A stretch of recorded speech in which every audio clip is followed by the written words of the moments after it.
And I know that what I'm going to say today can be controversial, but this is something that has been coming over and over again, and I feel that it's time to talk about it. So here we go. The message is that sometimes it's out of your control. This is something that is, again, linked to divine timing, that is linked to your script of life, that is linked sometimes to your karma.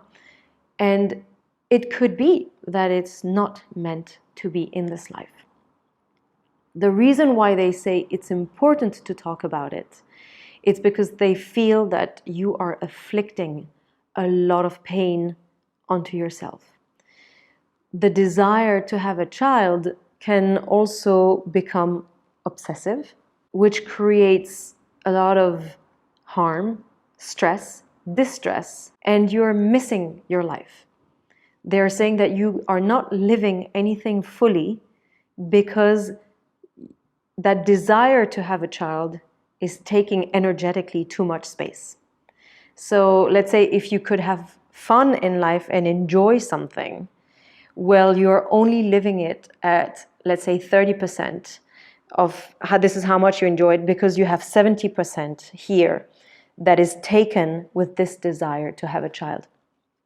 And what they have shown me many angles, one of which is also the fact that there are many beings that are waiting for love that are already on this earth. I know that some of you have been told, why don't you think about adoption? And it's something you don't want to hear, but it is still an option. There are beings. In the end, we always talk about how life is about love. It's about giving love. Well, there are lots of beings who are suffering, who are miserable, who wish they had parents, and all they want is love. So what they were showing is that you are hurting yourself. And there is also a form, sometimes is about, okay, I'm going to do some introspection work so that I get what I want. This is the push that the pregnancy is sometimes helping you to get to grow, and it works. So you do the work and then you get the reward, or you get what you want. But in some cases, even if you do the work, even if you grow, sometimes the lesson is letting go, is learning positivity through things that you don't have. So they were using the word manipulation because it becomes almost manipulative, that there's a desire coming from you to manipulate the divine in order to get what you want. So there are certain prayers, certain desires that are, okay, if you give me this, then I will do that. So they're sensing that this is not even the lesson anyway. That it's not about controlling, it's not about manipulating, it's about accepting that the bigger picture, the bigger lesson of life is learn happiness with what you have or with what you're given. And I don't want to disappoint, I don't want to make you feel bad, or I wish I could give you hope. But today, the message is let it go. Try to shift. There was this notion of shifting the thoughts, shifting the brain into something else. It's about changing the desires and thinking, okay, if I'm not going to get what I want, then how can I still be happy? And that is very subjective, and it's something that's very personal. It's personal to you. It's how you're going to utilize the time and the energy space that you're making. You remember how I said earlier, you have 30% of living your life and you're missing 70% of it because you have that energy space based on the desire of having a child. So now think about this. This is your life, you have 30%.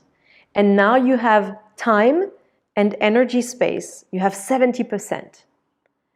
What do you want to do with that? You can always choose, okay, I still want to keep my desire for a child, and I'll keep 10%, 15, 20, whatever you want. You will still have a portion of space, time, energy that you can dedicate to something else. And this is where the shift happens. So start with this. Start with trying something new, doing something new. It could be learning, it could be sharing, it could be talking about your experience. By the way, I am making a lot of videos, but you cannot imagine how inspiring it is to see your experience. It's therapeutic for you, it's healing for the others. So maybe you want to start a YouTube channel to talk about your journey. It could be spending more time in nature. It could be reconnecting with your spouse. It could be anything. So once you find this new focus and this new shift, how do you choose to live your life? How can you reach that level of happiness, accepting that you might not get what you want? So try to think about it. You might reject it. You might be angry at what you're hearing from what I'm saying now. But let it mature. Give yourself a time limit. I have seen certain clients, I've seen certain women who have tried for 8 years, 10 years, 15 years. They have done rounds and rounds of IVF. They have tried natural techniques. They have tried holistic therapies. They have tried everything. So how long? Maybe give yourself an amount of time. That, okay, I choose to put 100%, 200% of focus on having a child for 1, 2, 3 years.